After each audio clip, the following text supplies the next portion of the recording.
তো হ্যালো বন্ধুরা, সবাই দেখতে পাচ্ছেন প্রতি বছরের মতো এবছরও আমাদের বাড়িতে সরস্বতী পুজো হচ্ছে।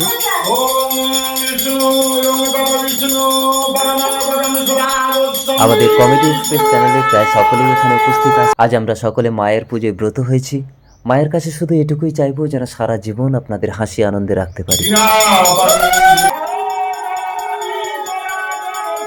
তোমার জন্য মায়ের কাছে প্রার্থনা করব, তুমি যেন সারা জীবন এমনই সহজ সরল সুন্দর থাকো। আমার স্ত্রী এখন ভগবানের ভক্তিতে বিভোর। এটা তোমাদের দুষ্টু মিষ্টি জ্যোতি, দেবী সরস্বতী। ওদিকে মিতালি সরকার দূরে বসে বলছে, ভুলিনি মা, দূরে থেকে তোমায় ডেকেছি। পণ্ডিত মশাই ছোটদের হাতে খড়ি দিচ্ছে। আমারও ছোটবেলার কথা মনে পড়ে যাচ্ছে। আর আপনার ছোটবেলার কথা যদি মনে থাকে প্লিজ কমেন্ট করে জানাবেন।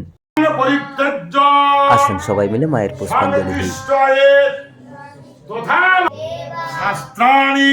সবশেষে আহুতি মানে নিঃস্বার্থ বিসর্জন। এরপর খিচুড়ি ভোগ রান্না করে সবাই মায়ের ভোগ গ্রহণ করলাম। ভীষণ ভালো লাগলো। আপনাদের কেমন লাগলো প্লিজ কমেন্ট করে জানাবেন।